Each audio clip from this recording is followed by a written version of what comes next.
The gap between a buyer's agent closing on 8 to 12 properties a year and an elite performer securing over 40 properties per year is not work ethic, it's framework.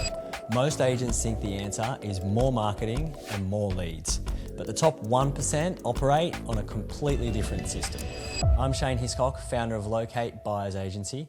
We're operating in the top 1% of the industry, and I've spent 4 years training buyers agents using the exact systems that we use every day.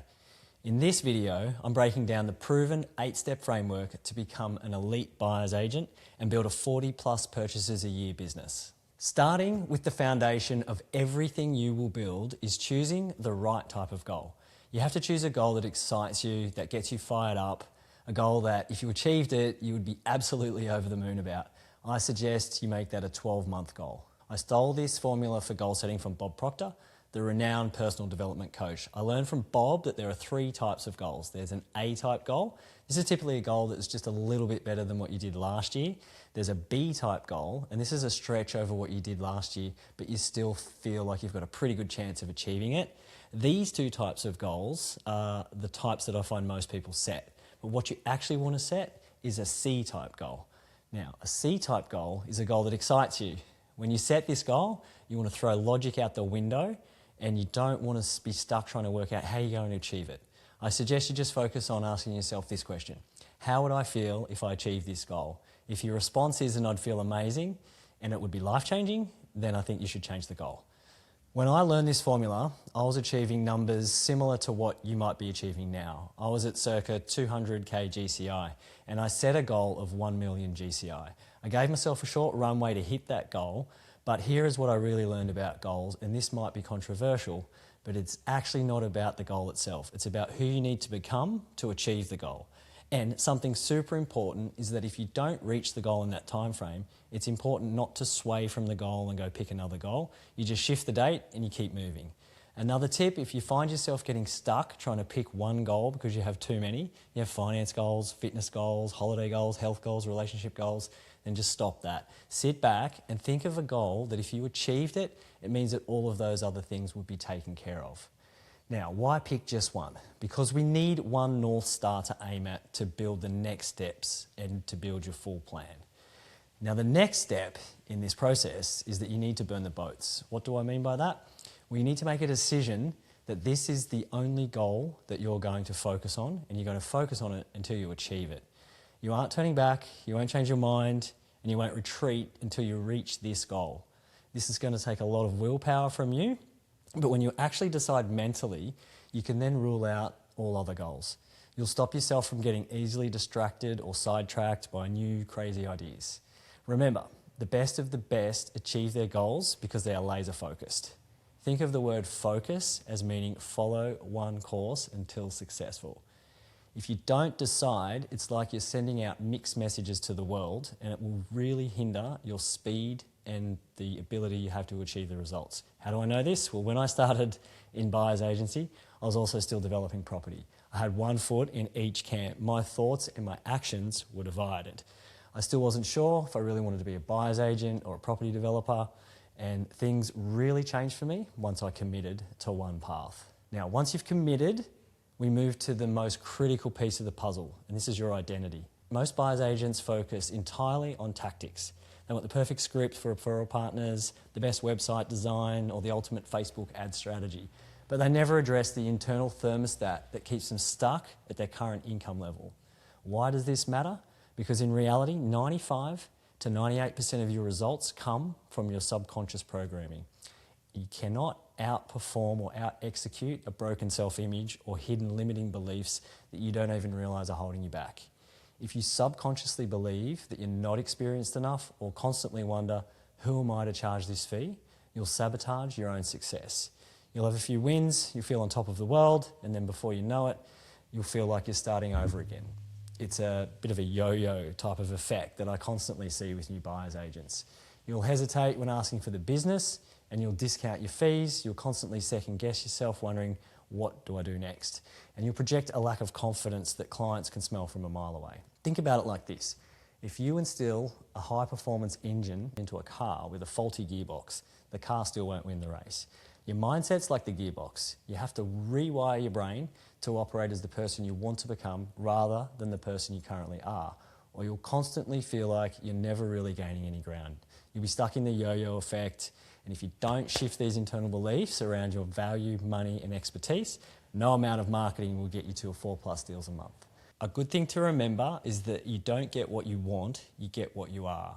You're actually an attraction magnet, and what you project is exactly what you'll collect. So how do you actually fix this? Your tactical next step is to sit down today and write out the 3 top core beliefs that a top 1% version of yourself would hold to be true.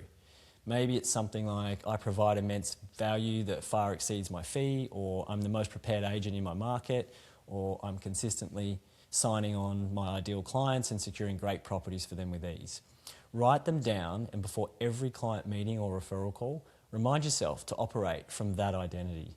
Set that intention before every meeting. Plus, you want to consistently read over and review the new identity that you've created for yourself. You want to make your decisions from the person you are aiming to become, not from the person who you think you currently are. This is how I leveled up my game, and I achieved results in a far shorter time frame than most others. Now, I thought I only did this, but then I heard the best of the best in the industry do a version of this when they spoke at ARIC a few years ago. We heard Ryan Serhant up on the stage, and he's one of the best real estate agents in the world, talk about how he creates future Ryan. So when things happen, good or bad, he thinks, how would future Ryan respond? This is exactly the type of mindset that I want you to adapt. Who is the future version of you? How do they operate? And that point is important, but if you don't also couple it with this next one, then it won't work. The 4th step is stop obsessing over getting more clients and start fixing your leaky bucket. The common belief in our industry is that lead generation solves everything. If you're stressed about income, you just need more leads, right? Wrong. If your internal processes are inconsistent, your communication is reactive, and your client experience is just average, pouring more leads into your business will only result in more stress and more lost opportunities. Elite agents understand that conversion and retention are far more important than raw lead volume. They have a repeatable, systemised process that delivers a premium experience every single time, which naturally leads to higher conversions and more referrals. Imagine you're a client who just signed on. If your buyer's agent's disorganised, takes days to reply, or seems flustered by the negotiation process, you're going to lose confidence quickly. On the flip side, if the agent has a clear onboarding process, sets expectations up front, and communicates proactively, you'll feel secure. That security is what justifies the premium fee. You also want to far exceed expectations in your service delivery, especially in that first week. A great saying I run by is this: the difference between ordinary and extraordinary is just a little extra. Have a think about how you can go above and beyond what's expected in every single interaction with your clients. Your tactical next step here is to map out your current client journey from the initial inquiry all the way to settlement. Identify the 3 biggest gaps where clients might lose confidence or where you feel you lose control of the process. Fix those gaps and level up your service delivery before you spend another dollar or hour on marketing. Now that your bucket is fixed, we need to talk about where your best business actually comes from. Step 5 is building a referral engine, not a referral hope strategy. Most solo operators out there just hope that referrals come in. They do a good job for a client or have a coffee with a mortgage broker, and then they sit back and wait. They have no system, no follow-up cadence, and no deliberate strategy for nurturing those relationships. Top 1% agents treat their referral partners exactly like they treat their best clients. They nurture them, they add value consistently, they make it incredibly easy for those partners to refer business to them. Difference between struggling to get 1 deal a month and comfortably managing 4 deals a month is almost always built on a solid referral infrastructure. Top 1% agents treat their referral partners exactly like they treat their best clients. They nurture them, they add value consistently, and they make it incredibly easy for those partners to refer business to them. The difference between struggling to get 1 deal a month and comfortably managing 4 deals a month is almost always built on a solid referral infrastructure. For example, instead of just asking a financial advisor for leads, an elite agent provides that advisor with valuable market data that makes their advisor look good to their clients and allows them to add value. It's a reciprocal relationship built on consistent value, not just transactional requests. Your tactical next step is to identify your top 5 potential current referral sources, schedule one specific value add touchpoint with each of them this week. Don't ask for business, just provide something useful and valuable to them. Step 6, mastering your skill stack. This means your ability to analyse a property, structure an offer and negotiate the deal. Most buyer's agents underinvest in their technical skill development. They learn just enough to get by, but they never push themselves to become truly elite. Why is this a problem? Because clients don't just pay for access to off-market properties. They pay for your expertise and your confidence. If you're second-guessing your own property analysis or property knowledge or feeling anxious during the negotiation, your client will feel that hesitation. The top 1% are obsessively good at reading the market and structuring deals. They also know what's happening in their core areas. They know the market backwards. You can learn the market for free. It just costs you your time. I suggest you start by picking 3 suburbs and begin getting across every single property for sale, and then follow those campaigns through to completion. Inspect those properties, find out how much they sold for, see how long they took to sell, and find out what type of buyer demographic purchased the property. You'll soon start to learn why some properties sell for more than others, and you'll learn what turns buyers off or holds prices back. You'll begin to build exceptionally valuable insights and information for your clients. Here's the upside. As I've said before, you don't get what you want, you get what you are. If you're constantly learning and you're leveling up your knowledge, that increases your competence.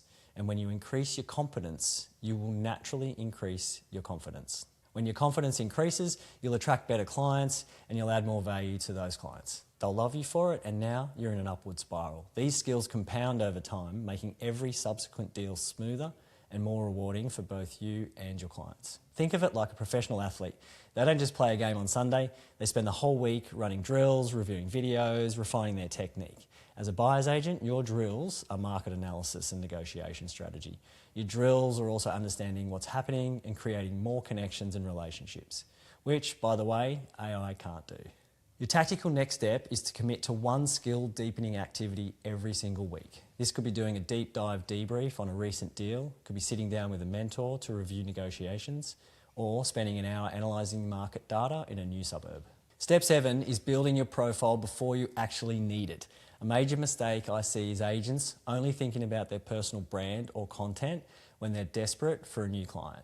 By the time you're desperate, it's already too late. Elite agents are consistently visible in their niche. They share insights, celebrate client wins, and offer their perspectives long before they need the business. You have to stop viewing content as just marketing and start viewing it as trust infrastructure. Every video you post, every market update you share, and every case study that you write is a deposit in the trust bank for your future clients. When a potential client or referral partner looks you up, they shouldn't see a ghost town. They should see a library of evidence proving that you know exactly what you're doing. This pre-sells your experience so that when you finally get on a call, the client's already convinced you're the right person for the job. Your tactical next step is to commit to publishing one piece of content per week that purely demonstrates your expertise. Don't sell your service, just teach your audience something valuable about the buying process or the current market. Finally, step 8, you must join or build a community of peers who pull you up. Isolation is the silent killer of a buyer's agent's career. There are a lot of agents who operate completely alone. They have no one to debrief with after a tough negotiation, no one to challenge their limited beliefs, and no one to celebrate their wins. The environment that you operate in dictates your ceiling. If everyone around you is struggling to do 12 deals a year, that becomes your normal. You will subconsciously adjust your efforts to match the room. But the top 1% surround themselves with top performers. They share intel, they push each other, and they constantly raise the standards of what's possible. If you want to reach the goal of buying 40 plus properties a year, you cannot do it in a vacuum. You need to be in rooms where doing 4 deals a month is considered the baseline, not the exception. Your tactical next step is to identify one community mastermind or mentorship group that will expose you to a higher standard and then invest in it. Stop trying to figure out every single problem on your own. To recap, becoming a top 1% buyer's agent requires a complete shift in how you operate. You have to set a C-type goal, burn the boats, commit, and rewire your identity. Also, fix your leaky bucket before chasing leads, build a true referral engine, and obsessively master your skill stack. Build your trust infrastructure through content, and finally, change your environment by surrounding yourself with elite peers. If you're tired of operating solo, second guessing your decisions and hitting an income ceiling, you don't have to do this alone. Jump onto the Elite Buyers Agent Instagram page and follow us, follow the podcast as we build the community and the tools to help you scale from 1 deal a month to 4. In our next episode, we're going to go deep on the best and worst lead generation tactics for buyers agents. I'll walk you through the exact processes that elite buyers agents use to deliver consistent, high quality leads. Stay tuned.